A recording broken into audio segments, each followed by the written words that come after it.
तो साथियों, बात करते हैं कोलकाता के उस मर्डर के बारे में जिस मर्डर ने पूरे देश को हिला करके रख दिया। सरकार सत्ते में है, जनता सड़क के ऊपर है, लोग प्रोटेस्ट कर रहे हैं और ये मांग कर रही हैं कि जो हत्यारे हैं उस मर्डर में जो शामिल है, जो उस गैंगरेप में शामिल है, क्यों न उनको फांसी की सजा दी जाए। काफी सारे लोग इस बात को लेकर के भी सवाल कर रहे हैं, क्यों न उन व्यक्तियों को जो है वो उनके अंग काट करके उनके चौराहों पर लटका दिए जाएं या फिर उनके अंग भंग करके कुत्तों को खिला दिए जाएं। काफी सारी ऐसी मांगे पूरे हिंदुस्तान भर में उठ रही है। न केवल हिंदुस्तान भर में, विदेशों में भी इस दर्दनाक मर्डर की पूरी चर्चा है।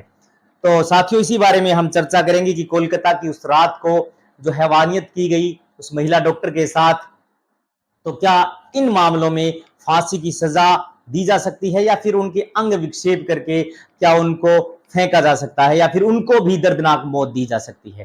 तो नमस्कार दोस्तों, मेरा नाम दीपक कुलड़िया है। मैं पेशे से वकील हूं और भादरा सेशन कोर्ट में वकालत करता हूं। साथियों, जो उस महिला डॉक्टर का, जो ट्रेनी डॉक्टर का मर्डर किया गया, वो रीरेस्ट ऑफ द रीरेस्ट केस की कैटेगरी में है। इस प्रकार के मामलों में, इन प्रकार के मामलों में फांसी की सजा दी जा सकती है। हालांकि सजा देना ये सबसे बड़ी सजा है, कैपिटल पनिशमेंट, जिसे कानून की भाषा में कैपिटल पनिशमेंट कहा जाता है, यानी कि फांसी की सजा इन प्रकार के मामलों में दी जाती है। रीरेस्ट ऑफ द रीरेस्ट केस की कैटेगरी में ये आता है। जैसे कि निर्भया कांड के ऊपर भी, निर्भया कांड के बाद भी जो तमाम दोषी हैं उनको भी इसी तरह की सजा दी गई, फांसी की सजा दी गई। डिफेंस के जो लॉयर थे, जो मुल्जिमान के जो वकील थे एपी सिंह, उन्होंने काफी ज्यादा प्रयास किए कि किसी तरह से फांसी टल जाए, किसी तरह से जो है वो डिले हो जाए इस मामले में।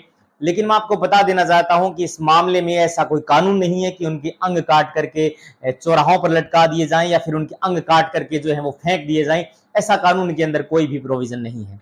लेकिन हम बात करेंगे कि क्या कन्फेस करने के बाद भी अगर संजय इस मर्डर को लेकर के कन्फेस कर लेता है, ये हामी भर लेता है कि क्या ये मर्डर जो है, ये गैंगरेप जो है वो मैंने किया है, मैंने रेप करने के बाद उसकी हत्या कर दी या फिर हत्या करने के बाद भी मैंने दरिंदगी की, तो क्या मैं ये सब चीजों को हामी भर लेता हूं, संजय राय अगर हामी भर लेता है, तो क्या उसको भी जल्द से जल्द फांसी दी जा सकती है?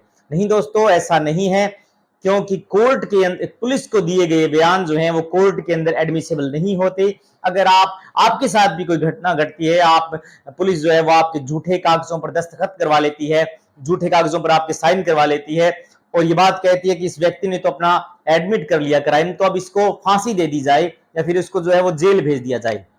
बिल्कुल नहीं दोस्तों। अगर कोई भी व्यक्ति क्राइम करता है, अगर पुलिस उससे हामी भी भरवा लेती है या उससे अपने आप में हामी भर लेता है, तो कोर्ट के अंदर ऐसी परिस्थितियां जो है वो एडमिसिबल नहीं होती। कोर्ट के अंदर पूरा ट्रायल चलता है, जिस तरीके से कसाब का पूरा ट्रायल चला, जिस तरीके से कसाब जो है तमाम जो चीजें हैं, जो फैक्ट जो है वो रखे गए, तो सबसे पहले इसका मामला जो है वो लोअर कोर्ट के अंदर चलेगा। लोअर कोर्ट यानी कि जो निचली अदालतें हैं। हालांकि सुप्रीम कोर्ट ने कहा भी है कि लोअर कोर्ट्स को जो है वो निचली अदालत ना कहा जाए, ट्रायल कोर्ट कहा जाए, लोअर कोर्ट ना कहा जाए।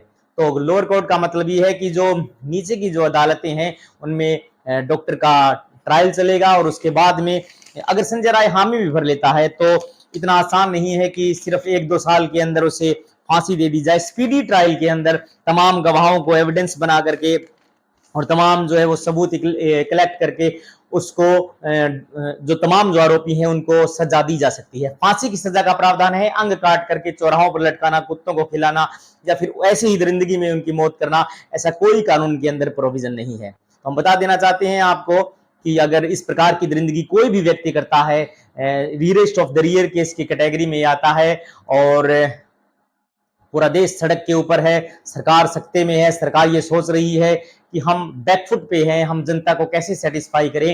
हालांकि घटनाएं जो है वो तमाम सरकारों में होती रहती हैं, लेकिन कोई भी घटना के बाद मुल्जिमान को पकड़ना, उन्हें सजा दिलाना, तमाम एविडेंस कलेक्ट करना, पुलिस को ये टीम बना करके जो है वो पूरा काम करवाना, ये भी एक सरकार की जिम्मेदारी है, ये भी एक स्टेट की जिम्मेदारी है। इसलिए मैं बताना चाहता हूं कि रीरेस्ट ऑफ द रीरेस्ट केस की कैटेगरी में ये है, लेकिन उस तरीके की सजा नहीं दी जा सकती। अगर हामी भी भर लेता है संजय और तमाम जो आरोपी हैं वो भी अगर हामी भर लेते हैं इस बात को लेकर के, तो भी दोस्तों क्या है कि उनका जो है वो ट्रायल चलेगा और ट्रायल चलने में भी काफी टाइम लगेगा। एकदम से फांसी नहीं दे सकते उनको। ये विडंबना है अपने देश की कि न्याय में देरी भी अन्याय है।